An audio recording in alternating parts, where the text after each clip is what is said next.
Bienvenido. Hola, Rosario, gracias. Bien, recién estábamos dando una encuesta de UAIME. El gobierno dice que está operado por el peronismo. Esta es de analogías. Esta no está operada por nadie, ¿no? Por mí. Por vos. Por los demás. Bueno, pues operá, dale. A ver, la gente responde cuando uno la llama y después lo que dice lo volcamos en los números. Ahí está, clarito. Exactamente. A ver, 15 de noviembre se cumplen 3 aniversarios del debate presidencial. El Sí, debate señor. presidencial que fue el único debate presidencial previo a un balotaje en el regreso de la democracia, que probablemente vaya a haber otro. Todas las encuestas en eso dicen lo mismo. Probablemente el próximo presidente argentino se defina por balotaje. Así que estamos a 3 años del primero y a 1 año del próximo. Sí, señor. Ojo. Le preguntamos a la gente bonaerenses, provincia de Buenos Aires, si recordaba el debate. Como verás, 73% lo recuerda. Altísimo el nivel de recordación que tiene el debate. Sí. No es para menos, ¿no? Fue un hecho inédito, una elección que se fue complejizando Y para muy el esperado, oficialismo. y muy esperado el debate. En definitiva, un debate que fue también eje de agenda, porque previo en la campaña que no hubo debate, o no estuvo Daniel Scioli. Bueno, este debate estuvo Scioli y Macri. 15 de noviembre se cumplen 3 años. Le preguntamos también a la gente si cree que Daniel Scioli tuvo razón acerca de cómo sería un gobierno de Macri. Recordamos que por lo general se dice, Rosario, que el debate no lo ganan los oponentes en el debate, sino la opinión del debate después. Sí. Posteriormente, esos días de noviembre del 2015, si uno hace un poquito de memoria, va a recordar que había como una tendencia a decir que Macri había ganado el debate. Así es. 3 años después, 62% de los consultados dicen que Scioli tuvo razón de cerca de cómo sería un gobierno de Macri. La famosa campaña del miedo, que fue la defensa que tuvo en aquel momento Macri para desechar las imputaciones. ¿En qué que te hacía convirtieron, Scioli. Daniel, ¿En qué esa te frase? convirtieron? Uno recuerda eso. ¿Sabés que si uno ve el debate, yo a cuento de esta encuesta lo volví a ver entero? No hago comentarios, porque vengo a comprar datos, no a dar opinión.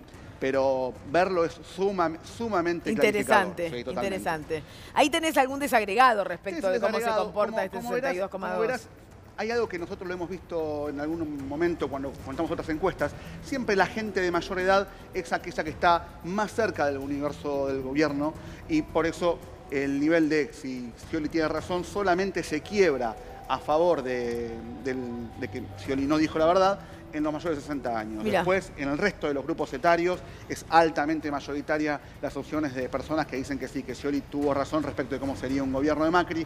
Lo mismo por nivel educativo. Y acá, lo mismo también nosotros cuando medimos provincia de Buenos Aires, hacemos conurbano por un lado, interior por el otro, sabiendo siempre que el interior es más cercano al universo del gobierno de Cambiemos.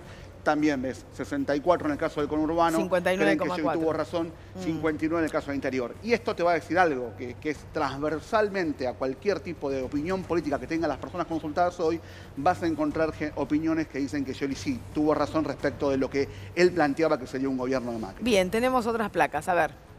En esta, ¿cree que Macri cumplió sus promesas de campaña? ¿Qué opinión tiene usted de Mauricio Macri? Esto es sencillo. Acá en realidad cruzamos a la gente que o dice si cree que cumplió o no cumplió con la opinión que tiene, para mostrar qué cosa que prácticamente gran parte de la sociedad que cree que Macri no cumplió sus promesas de campaña, el 73% preguntado dice que debe ser sancionada el incumplimiento de una promesa en campaña. Que debe ser sancionada. A ver, parecía un poco huérfano de más contenido una encuesta sobre este tipo si a la gente no le decíamos, che, si te parece que dijo la verdad o que dijo la mentira. Corresponde una sanción y la sociedad dice mayoritariamente, aquel que me miente en una campaña debe ser sancionado. Las respuestas vienen de la política, vienen del poder legislativo, pero está claro que hay una demanda de la sociedad que dice, aquel que en una campaña, aquel que en un debate presidencial en el cual me pide el voto no me dice la verdad, debe ser sancionado. También fue muy fuerte, ¿no? Porque todas las cosas que Macri dijo que no iba a hacer las hizo. Es la opinión, pero en Eso realidad lo digo yo. no, es un dato claro. Eso lo digo yo. Yo te digo 2 o 3 cosas que uno ve en ese debate. Ve la cuestión económica, ve la cuestión de algunos programas importantes. Dijo que no iba a ajustar, no iba a haber aumento de tarifas. Algo mucho más sencillo iba a que quedarse pasó fútbol para el domingo todos. pasado. Fútbol para todos. Por Dijo eso, que no lo iba a fútbol para sacar. todos, por eso. No lo iba a sacar. Pero bueno. Ahí está. Tenemos otra más. Dale. Ahí está. ¿Qué tenemos? Acá cuando... No, esta es un desagregado, pero ahí está bien expresado. La opinión de Mauricio Macri. Esto es, aún la gente que opina muy bien del presidente, sí, está de acuerdo con que se sancione el cumplimiento de promesas de campaña. En realidad lo que uno ve acá, Rosario, es que cuando Macri, si, como él está manifestando, quiere ser reelecto y tenga que eventualmente ir a un balotaje, esta sociedad también lo va a juzgar no por ese momento, sino por lo que hizo hace 3 años. Está muy claro que para Macri el debate, en el momento que la campaña presidencial tome cuerpo de forma muy clara, va a ser una mochila importante de llevar, porque la sociedad tiene un juicio de valor muy marcado respecto de que en ese momento Macri mintió. O sea, no quieren que le mienten más. No quieren que le mientan más. No quieren que le mientan más. Pablo, sentate, así sumamos a Artemio López también y charlamos un poquito más. Estos son algunos datos, recién te contábamos los de Hugo Aime. Artemio, ¿cómo va? Gracias por venir. ¿Qué tal, Rosario? Recién contábamos algunos datos también de Hugo Aime. El gobierno, como nos contaba Lucía, siente que esas son encuestas operadas por el Partido Justicialista, en el caso de decir que Macri perdería en todas las instancias de balotaje con cualquier candidato del peronismo. ¿Vos qué opinás?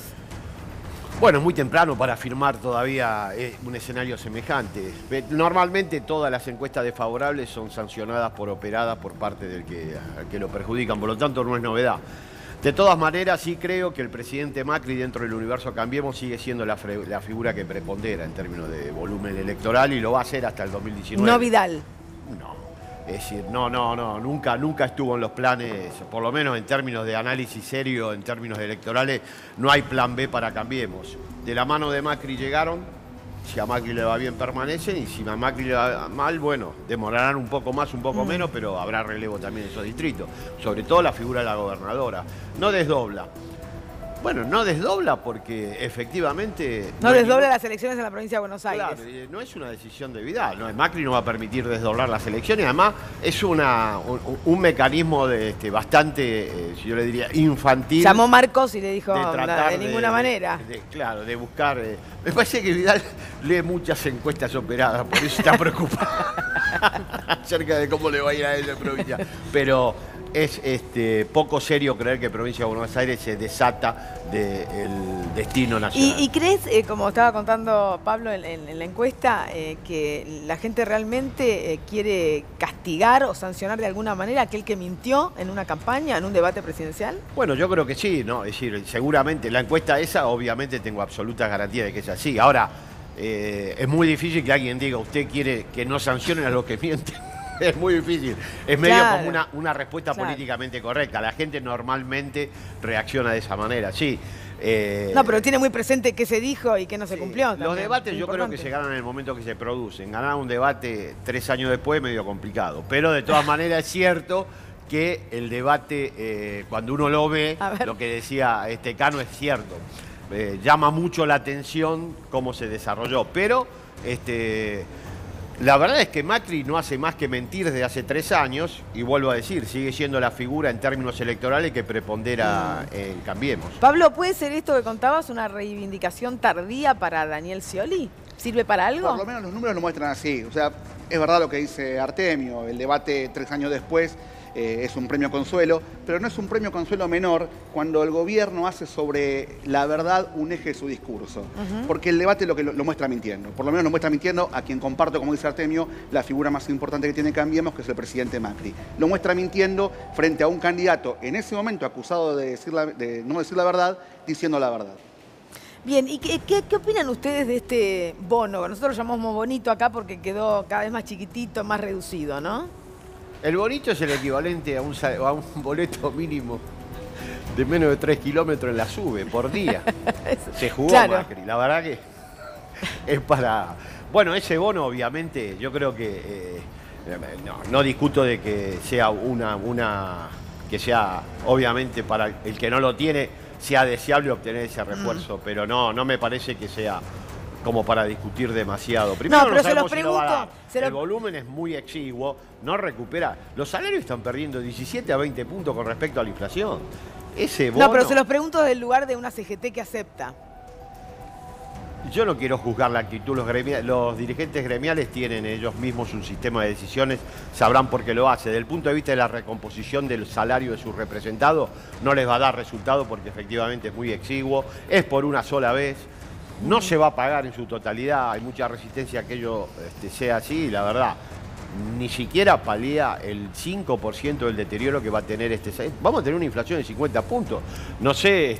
Y Agustín, estamos cerca Agustín, de eso. ¿qué plantea? Estamos vamos cerca. a estar en torno al 48-50%. 47,5 dicen algunos. Bueno, cerca de, disculpame una cosita, cerca de 50, 47,5, 48, ya son la mayoría, las consultoras están proyectando esa situación. Es cierto, la pérdida por adquisitivo es muy alta El bono viene a tratar de recomponer algo, ¿sí?, sobre la cantidad de trabajadores registrados, a tratar de meter algo así como 30.000 millones de pesos a girar en el sistema para tratar de movilizar un poquitito la economía, pero es nada frente a la situación. Decisiones de fondo que apunten a recuperar el poder adquisitivo de los salarios no se toman. ¿Por qué? Porque el gobierno eligió tomar el otro camino, el camino de entender que haciendo caer los salarios va a ganar algún tipo de competitividad, va a reducir los costos y de esa manera vaya a saber uno cuándo la economía va a crecer. Lo cierto, ya que lo tenemos a Artemio acá, que entramos el año que viene a elecciones en una cuestión inédita para los últimos años en Argentina, que es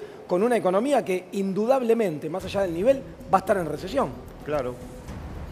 Bueno, por eso que la única incógnita que queda resolver, hasta acá no creo que también él va a poder apreciar en estas circunstancias. ¿Quién va? Primero, si hay o no balotaje. Si no hubiera balotaje, gana en primera vuelta la oposición. Ya ellos, ¿gana en primera vuelta la oposición? Si no hubiera balotaje, sí, haciendo economía muy heterodoxa en 2017. Acá está Agustín, que va a decir qué es lo que hizo obra pública, actualizaron jubilaciones. Todo lo que no están haciendo ahora, lo hicieron frente a la coyuntura electoral.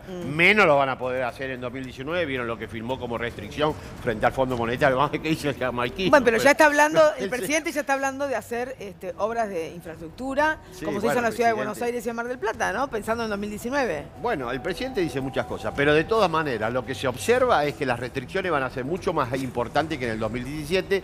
Si en el 2017, con heterodoxia económica, en el ciclo de ascenso de Cambiemos, en la primera renovación legislativa, donde los gobiernos que les va bien suelen mostrarlo palmariamente en elecciones, sacó 41 puntos, y Cristina Kirchner, armando Unidad Ciudadana 2 meses antes de la elección, en la puerta de Comodoro Pi, la tarde que Patricia Bullrich le tiró la gendarmería encima a ella, sacó 38. O sea, si eso hubiera sido nacional, los puso en balotaje, porque acá está, Carlos no me va a dejar mentir, el promedio nacional para el peronismo y para el kirchnerismo se construye en provincia de Buenos Aires. Nadie que saca 38 en provincia de Buenos Aires saca, como decían los diarios oficialistas, 12 a nivel nacional. Si eso ya era balotaje, lo que cabe ahora discernir es: ¿hay o no balotaje? Si no hay, es porque el oficialismo, el oficialismo ha sido derrotado en primera vuelta. Y si hay, ¿en qué condición ingresa la primera mayoría? La primera minoría. Mi percepción es que hoy hay balotaje, la primera minoría va a estar en cabeza de la oposición y probablemente, dado lo estricto del balotaje 2015, la oposición tenga chance de hacer un cambio de signo político. Pablo, ¿qué opinas? A ver, primero con lo del bono, me parece que es importante anotar algo acá. La CGT, la conducción de la CGT, el movimiento obrero hoy tiene expresiones diversas. Sí, hablamos de la conducción de la CGT. Está teniendo miedo de ser sindicado como uno de los precipitadores de alguna crisis más en un gobierno que viene mal, porque está claro, cualquiera que vos hablás de la CGT orgánica, te plantea que este gobierno está de mal a peor. Entonces tienen temor de ser marcados como un palo más en la rueda y encontraron con el bono de 5.000, como lo dijo Agustín, como lo dijo Artemio, 5.000 pesos expresa menos del 10% de la pérdida que han tenido cualquier trabajador registrado este año. Tratan de encontrar una salidera elegante. Me parece que ahí la CGT la CGT orgánica, la CGT de la conducción, le está errando a lo que los tiempos demandan de su representación en función de su rol histórico. En cuanto a lo electoral, coincido con Artemio, estamos de acuerdo en todo, Artemio, vamos a comer algo después. Veo un escenario de balotaje, todos los encuestadores ven un escenario de balotaje. Si no hubiese balotaje, la oposición ganaría en primera vuelta. Y también es verdad que el promedio histórico del peronismo en la provincia de Buenos Aires está muy cerca de lo que saca a nivel nacional. Por lo menos eso se ha dado en las últimas 6, 7 elecciones a nivel distrito único. O sea, cuando vos ves todo el país como una sola elección. Después de la oposición, sí, está claro que tiene las mayores condiciones por demanda de representación, pero no descarto que el oficialismo tiene las 3 cajas mayores del país, capital, provincia y nación, y además tiene su sistema interno mucho más resuelto, a priori, el sistema interno de liderazgo de lo que sucede en la oposición. A ver, Vero, contame algún dato que me parece interesante respecto de lo que se vienen, las elecciones, y de qué manera los posibles candidatos tratan de incorporar la tecnología, los GIFs que ahora se utilizan, llegar a los jóvenes. ¿Qué hay de eso? Sí, exactamente, Rosario, la campaña en las redes sociales y también en los sistemas de mensajería instantánea, porque ahora WhatsApp ha incorporado GIFs o stickers de Cristina y de Mauricio Macri. A ver. Se empiezan a viralizar, obviamente, a través de este sistema. Sabemos que la campaña se va a dar y sobre todo a través de WhatsApp. Ya estaban vigentes para el sistema Telegram, esta alternativa de mensajería instantánea, pero bueno, la realidad es que ya muchos los están utilizando, pero además se utilizan para mensajes cotidianos, o sea, al margen de la campaña se mete indirectamente en los diálogos cotidianos de aquellos, sobre todo jóvenes. ¿Y cómo ya estarían preparados estos que estábamos viendo allí que vos podés utilizar? Claro, hay algunos de Mauricio Macri, pero hay también de Patricia Bullrich, de la ministra de Seguridad, con algunas ironías. También hay de Lilita Carrió, con esa imagen de la diputada nacional debajo del auto. ¿Recuerdan ustedes que sí, ella también viralizó a través de su cuenta de Twitter? Son varias las alternativas que ya se pueden bajar a través de Google Play. Muchos ya las han bajado y las están utilizando. Veremos cómo se desarrolla, Rosario, además la campaña, no solamente en el resto de las redes sociales, de Twitter, de Facebook, de Instagram, sino también el punto central, los mensajes cotidianos de la gente común que charla, pero también introduce el mensaje político, en este caso con los GIFs, los stickers de Cristina Fernández de Kirchner y del presidente Macri. ¿Podrán llegar así a un público más joven? ¿Esa es la búsqueda, digamos? Mirá, vos tenés el desempleo más importante en los jóvenes, tenés el problema más importante educativo en la educación pública. La verdad, con un sticker que piensan llegar a los jóvenes me parece bastante pobre, casi ¿no? irrisible. Artemio. Y desde que ganó Bolsonaro se puso de moda el WhatsApp. Están todos locos a través del WhatsApp. Bueno, yo creo que es un recurso más. Ahora, dadas las condiciones socioeconómicas del país, yo le diría al gobierno que además de usar WhatsApp, si puede inventar algo que mejore las condiciones de vida de los argentinos, sería un acierto. No descarto la utilización y la utilidad de las redes, pero me parece que sobreexigir a las redes y abusar de la eficacia de las redes para resolver problemas tan concretos como son las condiciones de vida frente a una elección tan decisiva, me parece un poco inoportuno. Pero bueno, está en su derecho. Lo que sí querría es que el gobierno juegue limpio en eso y obviamente no utilice el WhatsApp para utilizar noticias falsas, de lo cual son tan afectos. De hecho, ellos tuvieron un buen resultado electoral en el 2015, más que por el debate, que tuvo centralidad, por la cantidad de noticias falsas que dieron a conocer. La principal fue la del asesinato de Nisman. Hay un excelente libro de Pablo Dugan que yo recomiendo, y una teorización y una conceptualización de la muerte de Nisman como la principal fake news que dio claramente una perspectiva opositora en ese momento, un impulso opositor muy fuerte para terminar resolviendo la elección. ¿Por qué no se puede contrarrestar ese tipo de maniobras? Digo, ¿por qué no hay manera de desarmarlo eso y en definitiva te condiciona un resultado? Bueno, esa es una discusión. En el caso de Argentina estuvo muy cerca la elección, fueron muy poca diferencia y la verdad que el sistema de medios tradicionales colaboró mucho para construir una noticia falsa como una noticia verdadera, la propaló con una furia muy notable. Por eso cuando nosotros desagregamos los cortes por edad, observamos que cuanto más consumo de medio tradicional realiza un tramo etario, más adhesión al gobierno. Bueno, el gobierno tuvo a disposición en la campaña del 2015 casi todo el sistema de medios de manera plena. Por eso que lo que eran noticias falsas se transformaron en noticias que circulaban por los medios tradicionales. Pablo, ¿qué debieran decir oficialismo y oposición en la próxima campaña? Digo, ¿cuáles serían los pivotes que pueden llegar a elegir? En la elección pasada, de economía, el gobierno no quería ni hablar, en realidad no quería hablar de nada. Probablemente el gobierno o el oficialismo busque de vuelta hacer un clivaje nuevo y viejo, poniéndole a lo viejo corrupción, poniéndole a lo viejo mentira, poniéndole a lo viejo todo aquello que ya le han puesto en elecciones anteriores. La oposición, la verdad que tiene una ventaja enorme, porque en definitiva puede demostrar que este gobierno, a 4 años de su inicio, prácticamente no ha generado una buena noticia para el 85% de la población. Yo supongo que no solamente de economía hay que hablar, sino que cualquier proyecto político precisa contar un futuro. La oposición debería empezar a contar un futuro, no solamente hacer el relato de este presente tan difícil, sino hablar de un futuro. ¿Artemio? Sí, participo, obviamente. Ya está sobrediagnosticado Macri. Unas cuentas más no agrega, pero efectivamente creo que lo que hay que hacer es pensar el país post-Macri, que va a ser muy difícil, porque, bueno, acá lo decía Agustín, el tema de la deuda central, la va más que duplicar. Ya ahora duplicó, tomó el 40, hasta el año 80, va a terminar cerca del 100 o quizá vemos, porque al mismo tiempo que se endeuda, achica el PBI, como es una combinación media compleja. Y obviamente con desempleo en alza, va más que duplicar la tasa de desempleo que él dice heredar. La pobreza la va a aumentar por lo menos 15 puntos. Macri no heredó 32 puntos de pobreza, eso es mentira. Él construyó 32 puntos de pobreza porque metió una devaluación el 17 de diciembre del 2015, donde el dólar pasó de costar 9.6 a 14 y después siguió escalando. Macri va a dejar una pobreza que va a estar, a mi juicio, entre 15 o más puntos de las que recibió.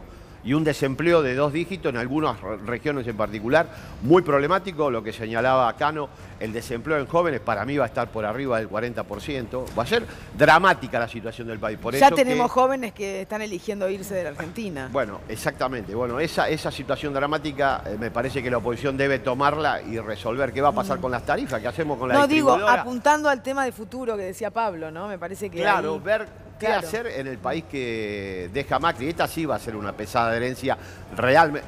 Si Macri no se pudiera endeudar, este gobierno... Macri ya entró el default. Dice, va a entrar en default. Macri ya estaba en default. Pidió el rescate del fondo y zafó, pero no podía pagar. ¿Qué va a pasar? No va a poder pagar. Eso ya lo sabemos. ¿Y aquí qué va a pasar? Va a terminar en un default. Por eso que lo que viene va a ser muy complejo y es cierto lo que dice Cano. Hay que armar una perspectiva que comience a mostrar soluciones hacia adelante, sin dramatizar, pero soluciones que van a demandar un país muy complejo. Esto que armó Macri es una calamidad. Deconstruyó 12 años de organización social muy compleja. Néstor Kirchner en 2003 recibió un país quebrado, un país con una situación social insostenible. Bueno, se ha dicho muchas veces, no quiero repetir. No, pero vos sabés que la respuesta a esas cosas que estás diciendo por parte del gobierno es no medían ni pobreza, el INDEC estaba intervenido, sí. No se conocían las cifras, por lo tanto no sabemos ni cuántos pobres ni cuánta inflación tiene en el país. Yo creo que ahí ellos aprovecharon una ventana de oportunidad para mentir con los números de pobreza como nunca antes. Haber dicho que heredó 32 puntos de... Bueno, pero que el INDEC anterior no funcionara bien, no mejora la posición de Macri. O sea que la pobreza Macri la aumentó porque la devaluación que llevó adelante entre el periodo... el INDEC midió la pobreza de 32 puntos en julio del 2016. Él tuvo un semestre donde destrozó en términos de ingresos fijos a los trabajadores. 25 puntos de inflación había ese semestre. Ahí midió el INDEC pobreza y obtuvo 32 puntos.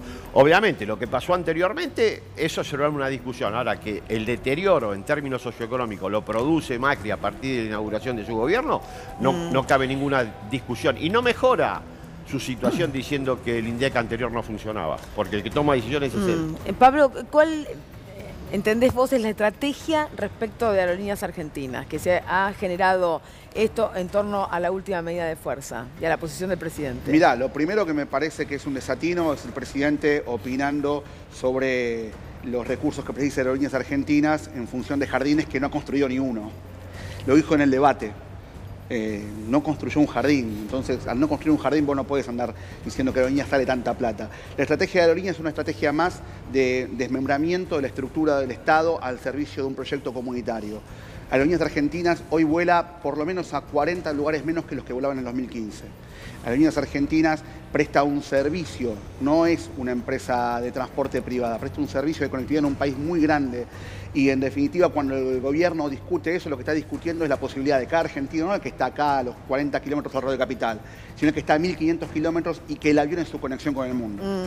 Ahora, pareciera, Artemio, que la Argentina siempre va en redondo respecto a algunos temas. Es decir, ya debiéramos saber claramente que Aerolíneas tiene que ser del Estado. Claro. Sin embargo, volvemos a esta cuestión de, recordando lo que hacía Neusta con los ferrocarriles, a decir que tanta pérdida, usted tiene que poner tanta plata, que se va a terminar yendo a eso o al cierre, dicen sus trabajadores. Bueno, sí, bueno, volvemos porque el ciclo neoliberal que habíamos concluido en 2003 volvió a reiniciarse con Macri, por eso volvemos con las mismas discusiones. Lo dejamos 2 minutos a Macri y con el criterio de Aerolínea liquida el país, porque prácticamente no deja nada en pie, porque todo lo que da déficit lo liquida, no queda ni la uva, no queda nada. O sea que ese criterio, ¿por qué vuelve? Vuelve porque ganó Macri. Lamentablemente por eso nuevamente las discusiones circulares, cuando eso ya estaba resuelto, era una discusión que no daba a nadie, si Aerolíneas Argentinas tenía que ser estatal o no, la verdad que esa discusión, pero bueno, es síntoma del retroceso que se produjo en el país a partir de los otros días, Lu, vos nos comentabas que en Casa de Gobierno estaban preocupados ante la posibilidad de que Cristina Fernández de Kirchner no sea candidata. Claro, bueno, esa es del otro lado de la historia. Ellos creen que la única estrategia que le queda al gobierno, digamos, es polarizar contra Cristina, porque en una situación de balotaje, cualquiera de los otros candidatos va a aglutinar el voto kirchnerista y el resto, ¿no?, que le puede ganar a Macri. Entonces la estrategia de Peña, o al menos lo que quiere hacer Peña, siempre es salir a confrontar con Cristina, o al menos eso es lo que dicen desde La Rosada, un juego peligroso porque también admiten que les puede llegar a terminar saliendo mal. A ver, Pablo. A ver, me parece que la situación de polarizar con Cristina es vinculada con lo que hablamos hace un ratito. Van a buscar viejo y poner en ese lugar a Cristina, al kirchnerismo, y lo nuevo siguen siendo ellos. Cuando lo nuevo que traen ellos es más ajuste, más regresión, más concentración de la riqueza. Y aparte no comparto que sea una buena estrategia polarizar con un candidato, porque siempre se pierde de eje que ese candidato no es un candidato, sino es una expresión de demanda de la sociedad. La sociedad, cuando hoy la sociedad le pregunta si aprueba o no aprueba este gobierno, y te dice mayoritariamente que no, mayoritariamente que no, va a encontrar naturalmente un candidato. Polaricen con Cristina o no polaricen con Cristina. Hoy Cristina es la más competitiva de la oposición, claramente. Pero por cualquier circunstancia, Cristina no fuera, el gobierno va a encontrar la misma encerrona. Va a querer confrontar con algo que en definitiva lo supera no por candidato, sino por demanda de representación. Artemio, ¿coincidís? Yo creo que el gobierno no debe llevar, es decir, no puedo creer que del gobierno surge esa idea de que polarizando con Cristina a ellos les va. Me vas a acordar a los kirchneristas que decían polaricemos con Macri que no va fenómeno, acá está. No polaricen más. No polaricen. Por eso. No, bueno, yo creo que la aparición de Cristina le es complejo. Yo creo que la lectura es al revés. No han logrado destruir, a pesar de que han hecho todo lo posible y más, un liderazgo de las características de Cristina Kirchner, que, vuelvo a insistir, en la primera elección que le dieron posibilidad ya los puso en balotaje. Con lo cual, decir que ese es el mejor candidato para enfrentar, yo quiero creer que eso no pasa. Es más, creo que no pasa. Creo que es parte de, digamos, del buen humor de La Rosada. El buen humor, sí, decís. Porque sinceramente creo que si Cristina Kirchner está como candidata de la oposición, mi perspectiva es que puede resolver la elección en primera vuelta. Y en balotaje las posiciones de Cristina Kirchner se fortalecen de manera notable. Además, frente a este gobierno calamitoso. Es más difícil encontrar un indicador positivo en el gobierno de Macri que un hincha de River el otro día en la Bombonera. No hay nada para decir. Dice, diga uno. Yo no sé qué decir. ¿Vos sabés, Agustín? Uno. No lo conocemos. Pero no dos. Uno. A mí ya me complica. Cuesta mucho encontrarlo, es cierto. A veces como economista... Mirá cómo está, gritó 2 goles de River y está destruido. Yo por gritar los goles, impresionante. Bueno. No estaba la bombonera, pero... digo, a veces como economista, uno dando una charla o algo, te dicen, bueno, a ver, pero en el medio de todo esto, una positiva, un indicador, no lo encontrás, es verdad, no lo encontrás. Revisás por todos lados y el indicador positivo no está, pero objetivamente no está. Digo, todo lo que te contamos acá de la industria, de la actividad, del empleo, son todos indicadores oficiales o hechos por universidades, pero no vas a encontrar nada positivo. Por eso es que, coincido con ellos, el año que viene la discusión de parte del gobierno va a intentar correr el eje de lo económico completamente, porque ¿de qué va a hablar? Bueno, y ustedes, la última, digo, Pablo, ¿ves realmente la posibilidad de, en un mismo espacio, Urtubey, Massa, Cristina Fernández de Kirchner, Solá, Rossi, etcétera, etcétera, etcétera, los que tienen por lo menos ambiciones presidenciales? A ver, que yo lo vea es intrascendente. Yo creo que sí es necesaria que la oposición encuentre la forma más efectiva de darle a la sociedad lo que la sociedad demanda, que es una representación unificada para que este gobierno termine el 10 de diciembre. Me estás dando una respuesta de candidato. No, porque ¿sabes qué pasa, Rosario? A ver, yo te puedo hacer una confesión personal. Por supuesto. A mí me encantaría que vuelva Cristina. Me encantaría. Sí. Pero cuando uno ve cómo se comporta la sociedad, es que lo que está claro es que la sociedad demanda que este gobierno termine, que cambie. No va a cambiar, porque este gobierno es lo que es, Agustín lo cuenta recién claramente. Un dato a favor de la sociedad no hay. Pero no tengo tan en claro, por los datos que uno tiene, que la sociedad ya haya hecho selección entre uno u otro. Entonces, por eso me parece que lo más importante sería que la oposición encuentre el mejor mecanismo para darle a la sociedad esa demanda de representación que busca. Desde ya, Cristina es la más competitiva. Ninguna encuesta dice lo contrario, altamente competitiva, sobre todo en la provincia de Buenos Aires. Pero más allá de eso, falta un año para la elección, faltan 7 meses para el cierre de lista. Este país es extremadamente dinámico y la historia cercana de los cierres de listas del peronismo ha sido compleja. Entonces uno cree que lo que demanda la sociedad es eso. Le piden a los dirigentes de la sociedad, por favor, denos la oportunidad de encontrar la forma de en una urna poner la boleta que termine con este gobierno que prácticamente ha detonado los bolsillos de la gente. ¿Se puede encontrar esa fórmula? ¿Crees que están en condiciones? Sí, seguramente. Yo soy partidario de los liderazgos nítidos, ¿no? O sea, creo que más claro. Claros, nítidos, o sea, no me parece un atributo el hecho de transformar los espacios políticos en espacios deliberativos, donde cada uno opina, el libre, digamos, no onda libre mucho pensado. Creo que el liderazgo... Mucha democracia ahí no crees. Sí, democracia en el sentido de garantizar que obviamente el liderazgo represente, por algo se construyen los liderazgos históricos. Yo en eso reivindico mucho la tradición de los populismos, del peronismo en general y del kirchnerismo en particular, donde el liderazgo es único y unificado. Pero bueno, si hubiera la posibilidad de que por alguna circunstancia eso no sucediera, por supuesto que cada espacio político... Bueno, que eso quizás no suceda porque se cometieron también algunos errores. Exactamente. Lo que sí tiene que tener en claro, me parece, tenemos que... Lo que se necesita es unificar la voluntad del electorado, sumar votos. Eso no necesariamente implica sumar dirigentes. Es más, hay elecciones donde se corrobora de manera fehaciente que la suma de dirigentes restan votos. Y voy a nombrar un caso de un dirigente no kirchnerista, o por lo menos por afuera del universo. Que es la teoría de Durán Barba esa.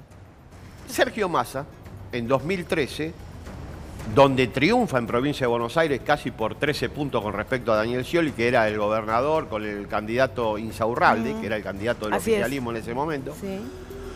Sufrió entre la PASO y la General una pérdida de intendentes descomunal. Me acuerdo que todos los días se iba un intendente del Frente Renovador. Era como un show de fuga de los intendentes. Bueno, de los 6 puntos de diferencia que obtuvo en la PASO con respecto a Insaurralde, lo estiró a 12.